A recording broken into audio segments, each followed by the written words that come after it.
Happy new year সবাইকে। 2025 সালটা সবার ভালো কাটুক, আনন্দে কাটুক, সবার জীবনে খুশি ফিরে আসুক, এটাই চাই। হ্যালো এভরিওয়ান, আসসালামু আলাইকুম। সবাই কেমন আছেন? আশা করি ভালো আছেন। তো আমরা কিন্তু চিড়িয়াখানা থেকে বের হয়ে এখানে একটু সামনে দাঁড়ালাম। আমি এতদিন জানতাম না যে চিড়িয়াখানার পাশে বোটানিক্যাল গার্ডেন, আমি কখনো যাই নাই, নাম শুনছি। তো দেখলাম বোটানিক্যাল গার্ডেন থেকে একটা পরী বের হয়েছে, সাদা পরী। তো সাদা পরীর একটু ভিডিও করে নিলাম। তো তার আর কি অনুমতি নেই নাই, তার জন্য সরি, খুবই দুঃখিত। তো এইখানে সুন্দর ভিউ, অনেক মানুষ ছিল। তারপরে এই গাছটা আমার ভীষণ পছন্দ হয়েছে। এই গাছটার সাথে আমি কয়েকটা ভিডিও করছি, টিকটক করছি। অবশ্যই ভিডিওর লাস্টে কিন্তু দেওয়া আছে, দেখে আসবেন সবাই। ভিডিওটা ধৈর্য সহকারে দেখবেন, তাহলেই দেখতে পারবেন। তো আমি আবার আপুকে বলতেছিলাম বোটানিক্যাল গার্ডেনের নাম শুনছি, এতদিন কখনো যাইনি, একদিন আবার আসতে হবে। বলছে এখন আর না, পরের বার তোমাকে নিয়ে আসবো। তো এই তো এখানে দাঁড়িয়েছিলাম আমি কিছু ভিডিও করার জন্য। আমি প্রথমে ভাবছিলাম আপু ছবি তুলতেছে, পরে দেখি না। তো তারপরে চলে আসলাম সুন্দর একটা রেস্টুরেন্টে আমরা কিছু খাওয়া দাওয়া করার জন্য। এই রেস্টুরেন্টটা কিন্তু খুবই সুন্দর ছিল। এই যে ডেকোরেশনটা দেখেন, ছোটোখাটোর মধ্যে খুবই সুন্দর একটা রেস্টুরেন্ট ছিল। আমি কিন্তু পুরাটা ভিডিও করতে পারি নাই, কারণ আপনারা তো জানেনই হ্যাপি নিউ ইয়ার যেহেতু ছিল, অনেক লোকজন ছিল।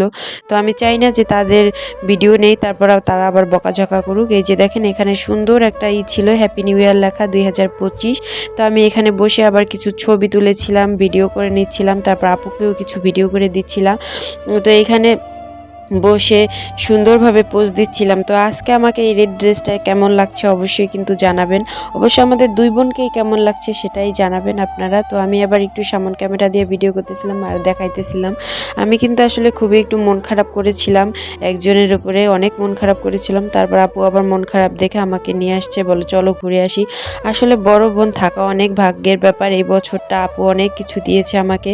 তো আপু আবার বলতেছিল যে তোমাকে এত সুন্দর একটা দিন আমি উপহার দিলাম, তুমি আমাকে কি দেবে? আমি বললাম অনেক অনেক ধন্যবাদ। সে বলল ধন্যবাদ দিয়ে লাভ নাই, তুমি আমাকে 500 টাকা দাও। কি খাইতেছ এটা? কেমন লাগে? খাই দিয়ে আসলে কিন্তু আপু 500 টাকার কথা মজা করেই বলতেছিল।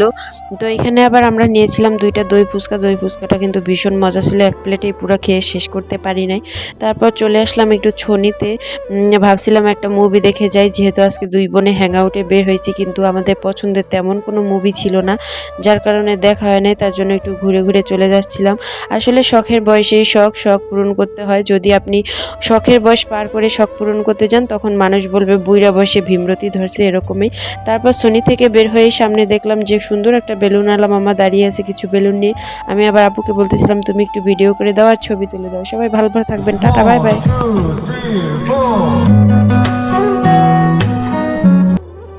আজকের ভিডিওটা কেমন লাগলো অবশ্যই কিন্তু কমেন্ট করে জানাবেন। সবাই ভালো থাকবেন আর সুস্থ থাকবেন। আমার ভিডিওটা কেমন হয়েছে, লাস্টে টিকটকটা অবশ্যই কিন্তু কমেন্ট করবেন। সবাই দেখতাম এই গানে ভিডিও করতেছে আর কি, 1 2 3 4 করে। আমিও অবশেষে করলাম। সুস্থ থাকবেন। হ্যাপি নিউ ইয়ার সবাইকে।